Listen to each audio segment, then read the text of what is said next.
The Knicks postgame show is presented by Tri-State Audi. Visit your Tri-State area Audi dealer today. Jalen Brunson and the Knicks win Game 2. Brunson, 23 of his 30 in the second half. The Knicks clutch from downtown. That was a key three to put the Knicks within 3. Josh Hart, 2 key threes down the stretch. 1 assist shy of a triple-double for him, and the Knicks win Game 2, 111-105, to tie the series at 1 game apiece. All right, great to have you with us from our Delta MSG studios. Bill Pino along with Monica McNutt and Wally Zerbiak. The biggest lead either team had was 8. That's how tight this game was. Wally, no Jimmy Butler for Miami. Man. Heat hung in there, but the Knicks closed the game on a 24-12 run. An outstanding win for this New York Knicks basketball team. It's 1-1 now. Obviously, the Heat are satisfied with getting a split. They need to get Jimmy Butler healthy. But the Knicks seized momentum of this series by getting this win and playing some really good basketball to do it. Shout out to that group that closed, though, Wally. Yeah. I mean, Josh Hart, 10 points in the fourth quarter, 2 huge threes from the same plot, rebound after rebound. I haven't looked at the box score to digest yet, but I'm pretty sure he was flirting with a triple-double if he didn't get one. Hart had 9 assists. That's all he was missing, was 1 more assist. We now bring in Julius Randle, who joins us from across the street. Hey, Julius, thank you so much for joining us. Congrats on the great win. Tell us about the ankle. Obviously, you looked 100%. You had 25 points, 12 rebounds, and 8 assists. Well, as long as I look like it, that's all that matters, right? So you didn't feel very good out there because you sure played well? No, I feel fine. I mean, obviously it's a lot that goes into it. But, you know, we got the job done. At this point in the season, everybody's hurting, so does it really even matter? Drew, you guys, man, in a battle, a tightly contested ball game, in the fourth quarter, you start to pull away and open it up. What was the conversation with one another? I mean, just stay with it. You know, no matter what, it's the playoffs. It's going to be ups and downs. It's going to be runs. But as long as we stay together, we feel like we're going to give ourselves a chance to win. And that's what we did. They shot the hell out of the ball, but we stayed with it, tried to get them off the line, and were able to get stops in that fourth quarter.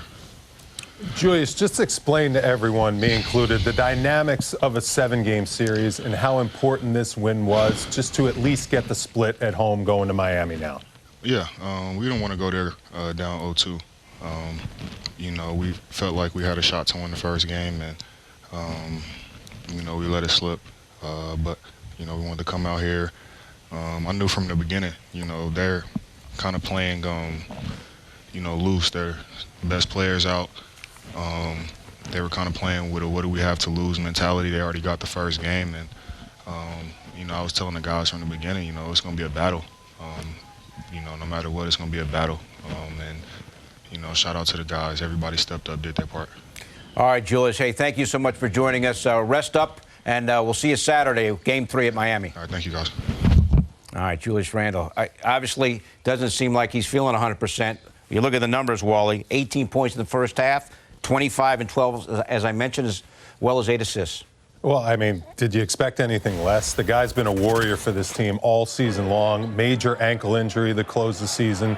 Came back, played well in that Cleveland series, re-rolled the same ankle. But look at the fire and intensity that he played with in this game. You know, there were times in that first half where the Knicks were just searching for chemistry. You know, with him getting back in the lineup, with Jalen Brunson struggling, shooting the ball a little bit. I thought R.J. Barrett was key with the way he played in the first quarter and the first half to keep the Knicks afloat. And Julius Randle said it best. This Miami Heat team, they made the Knicks earn this win. They played outstanding basketball. The Knicks had to take their game to a new level. I don't think Julius Randle really knew what he had in the tank for tonight's game. But the Miami Heat brought the best out of him, Monica, and he absolutely rose to the occasion despite not being 100%. An outstanding, heroic, warrior-like performance. Let's put something to bed, Wally, because I think Julius nailed it in the postgame, talking about the Heat playing free and light with nothing to lose. I'm sure fans looked at this and said, there's no Jimmy Butler. He's been averaging plus 30 points. The Knicks should walk away with this thing pretty comfortably. Well, guys, this is the NBA, right? And so, yes, I know there's going to be tons of questions about should fans be worried, so on and so forth. The playoffs survive in advance, and that's what the Knicks did in this particular ball game. They got a much-needed win. Down the stretch, Jalen Brunson returns to the clutch player that he's been for this season all year long. Was it pretty? At points, it was a little tricky, but ultimately, you look at the way this team shot the ball. They shot 40% from the three-point line. We talked about that endlessly pregame. And so you take it, you study the film, and you prepare for what's going to be a tightly contested series. Fourth quarter, Brunson had 10. Josh Hart had 10, and the three-point shooting Wally down the stretch in the fourth quarter. The Knicks from downtown, 4 of 9 in the final 12 minutes, and that was key. And Julius Randle was a big part of a lot of those threes. The way he drew attention, the way he kicked out to Josh Hart was absolutely outstanding. I mean, this was great team basketball. Look at Julius Randle swinging that thing over to Jalen Brunson. They get the benefit of that call. Jalen Brunson was in the shooting motion when that foul occurred. That was a 4-point play because Hartenstein knocked down the bucket. Then Jalen Brunson getting in his bag with the mid-range. And Josh Hart, who's really struggled shooting the ball in this series because he's working so hard on the defensive end of the floor, nailed that big three. Jalen Brunson smelling the threes. Yes, all indeed. Fourth quarter long. Let's go. And then how about the trust? Julius Randle, again, trusting Josh Hart to make that extra pass and knock down that monster three. They seized the lead. Miami kept playing good basketball, did not give away this game. The Knicks absolutely had to go grab this game and earn every single bucket. 3 big threes for Julius. Josh goes 50% from the three-point line, I should say. Listen, there's always moments to grow, and I think that's what you saw from this group because it was tight, but they ultimately pull away. They get back to their signature defense. They started to do a much better job of rotating and not collapsing on the penetration from Miami. Getting out to those shooters was huge because obviously we know Miami shot the ball pretty well. Knicks had 35 points in the fourth quarter. 35 points with a game on the line. Great. And Jalen Brunson looked like, whether it was the defense Miami was playing or the ill effects from the injured right ankle, whatever it may have been, he only had 7 points in the first half, but Wally in the second half, 23 points, and again, 10 for Brunson in the fourth quarter. Well, that's what happens when your back's against the wall. You rise to the occasion, and Jalen Brunson has done that this whole entire season. You know, he's made a lot of huge shots for this Knicks team. Down the stretch of games, he always makes that big play, and boy, does his ankle look healthy in the fourth quarter in the second half. And when the Miami Heat were leaving him open for those threes, that's the guy, I think, if you're a Knicks fan and if you're a Knicks player, that you want taking those shots because he steps up. He is absolutely clutch. He would not let his team lose this game, along with Julius Randle and R.J. Barrett.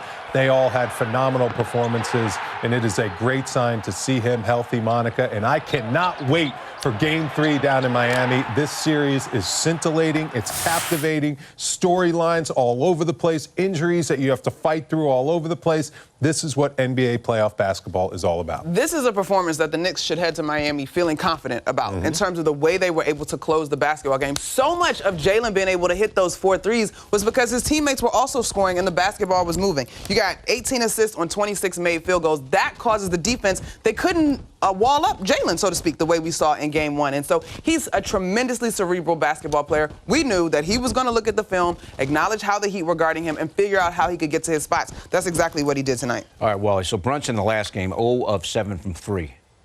Hit 6 of 10 from 3 in this game. And that negates what they're trying to do in terms of jamming up the middle. If he's going to be able to hit that 3 like that, that changes the whole picture of this series. One of the reasons why he got better looks than he did last game, because Julius Randle's out there on the floor. I'm telling you, Julius Randle attracts a ton of attention. He makes the right play most of the time when he draws a double team. He gets his teammates really good rhythm, open looks. And sometimes that goes unnoticed in the box score, but he is so important when you have to double team him and opening up the floor for other guys to get going. And a guy like Jalen Brunson, once he gets one to go, all he needs is to see that one go through the basket, then he's capable of reeling off 4 or 5 straight in a row. And that's what he did in that fourth quarter and second half. And Josh Hart the same way. Struggled mightily in Game 1. Didn't get, maybe he got a few open looks, but didn't get the rhythm shots that he's used to getting from the guy he's used to getting them from, Julius Randle. His impact, having him back in this lineup, was absolutely huge in this game. Look, I don't want to jump the rundown, but we can't get this deep into this ballgame and not mention Isaiah Hartenstein. No question. Because he was a monster tonight, right? Yes. And if you pick up the box score fans and think otherwise, let me inform you that you had to be there for the energy that he brought in this particular ballgame. Now, granted, 3 points, but you got 9 rebounds from this gentleman, and he was terrific. And as the momentum was shifting in that fourth quarter, it doesn't happen necessarily without Isaiah Hartenstein on the floor. And so that's, to me, is the growth, right? Mitch is in a little bit of foul trouble. Isaiah Hartenstein comes in and gives his team big minutes. We've talked about the rebounding from Josh Hart.